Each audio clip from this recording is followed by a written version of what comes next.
Hello Gemini, this is Inspire 2016 with your weekly tarot reading for the week commencing the 11th of November until the 18th of November 2024.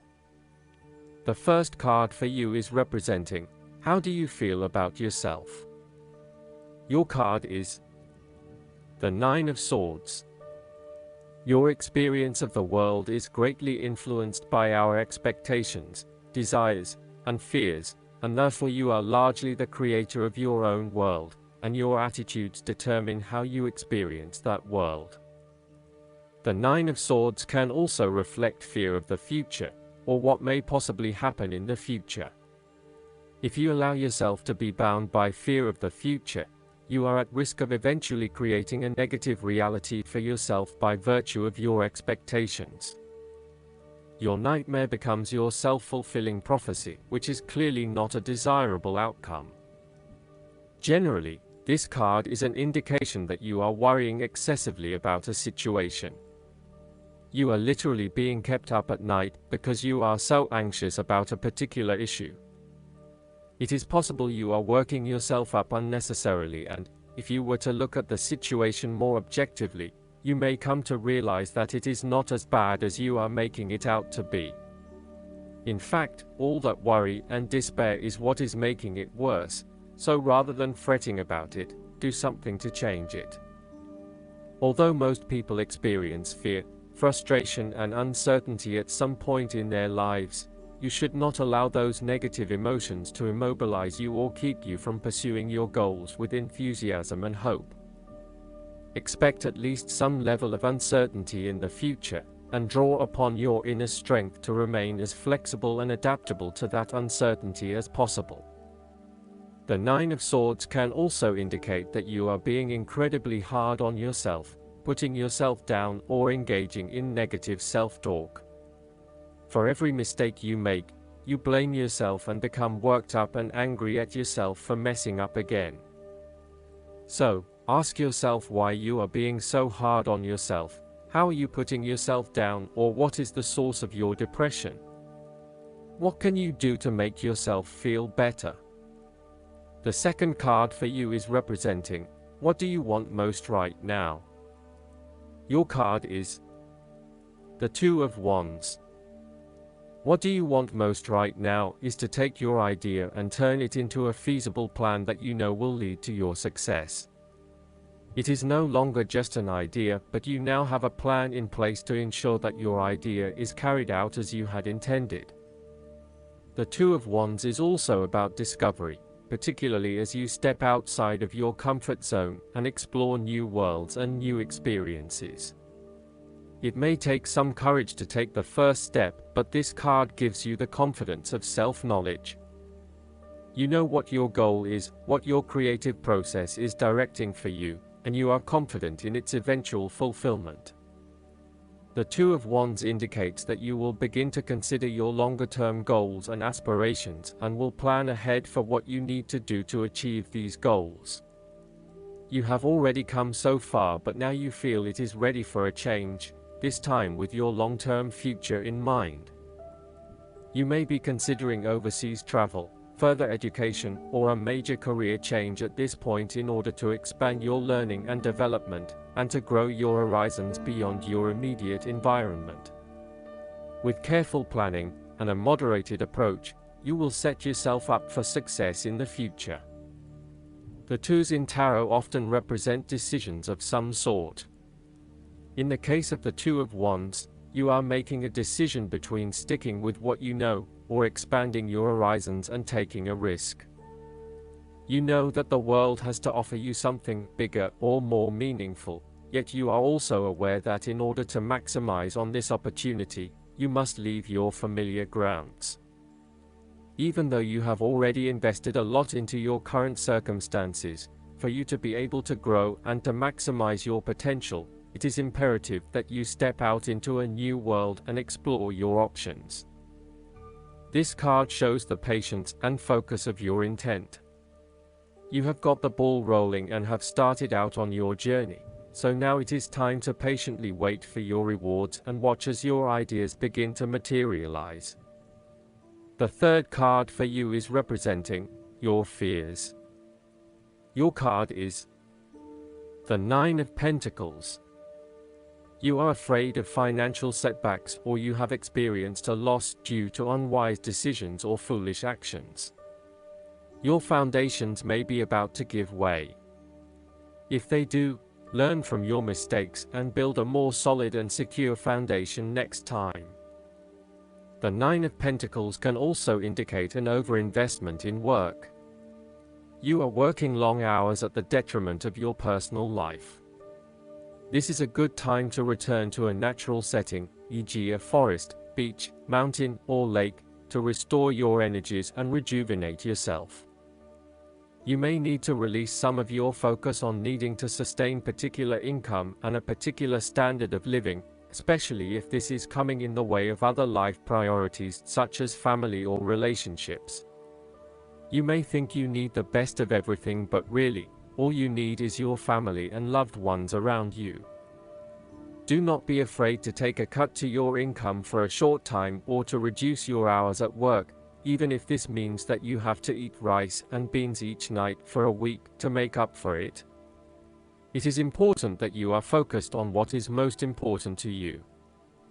Finances may need to come second, and while you need to at least have food on the table, there may be some areas where you can cut back and reduce your dependence on material wealth. You want to be able to lead a luxurious life, but there is something getting in the way. For example, part of you knows you deserve a beautiful home, but another part of you doubts yourself and whether or not you can truly afford it, or whether you are going too far and splurging. You want to be surrounded by beauty, but you also do not want to be dependent on material possessions for your satisfaction and fulfillment.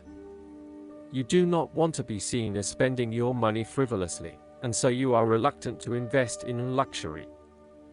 The fourth card for you is representing what is going for you. Your card is the Nine of Cups. You will be happy in all areas of your life, such as health, finances, work, luck, love, or relationships. This is your wish card, as its appearance is often taken as a sign that, whatever your heart's desire, it shall be granted in the coming days or weeks. Know that you have paved our own way on the path to success. As a Cups card, the Nine usually refers to an emotionally fulfilling situation, such as the strengthening of a romantic bond, the solidification of a friendship, or the consummation of a sexual relationship. It shows that joy and happiness are within your grasp. In fact, you probably already have them.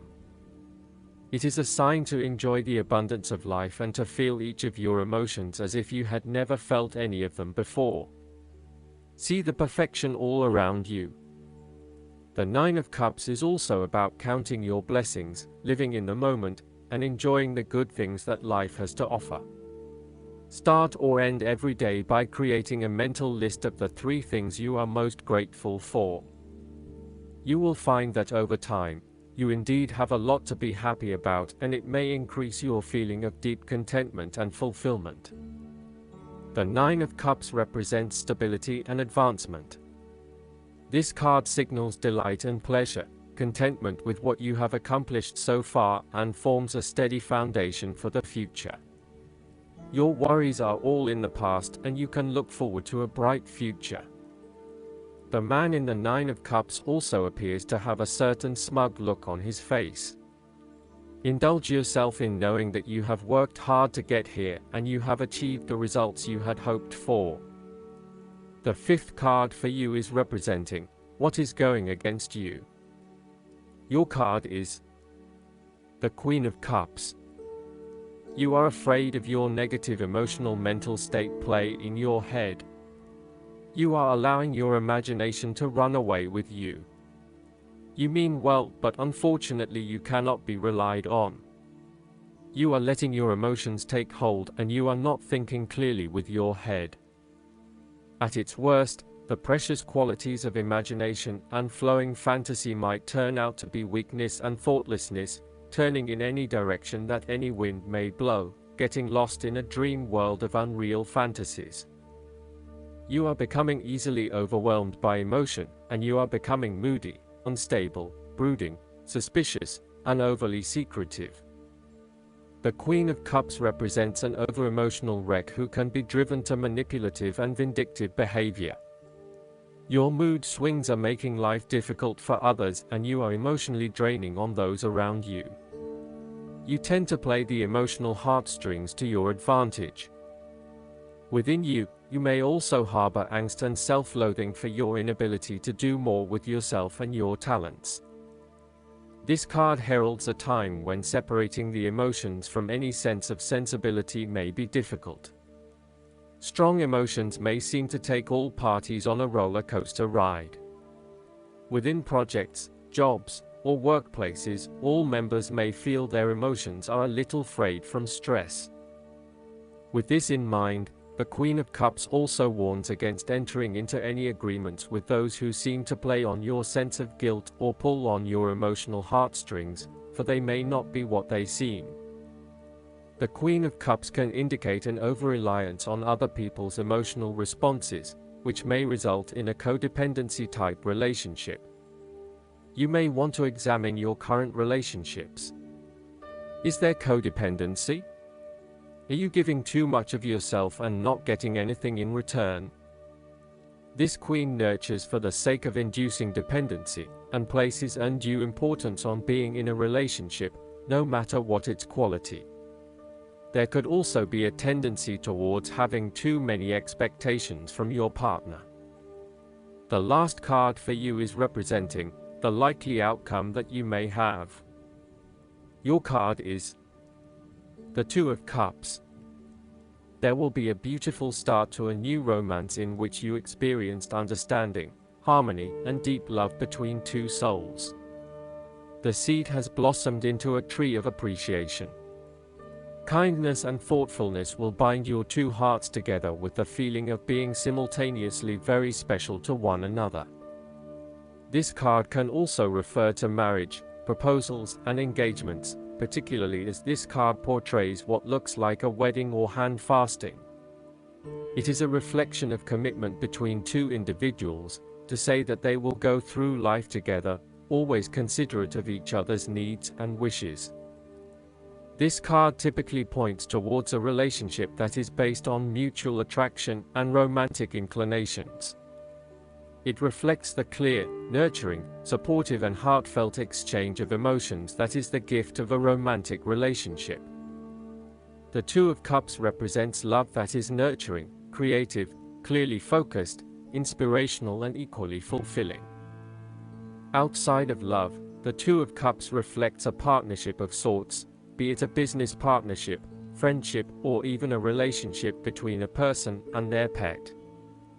On first glance, the Two of Cups shares a similar message to the Lovers. However, the energy of the Two of Cups is slightly weaker than the Lovers card.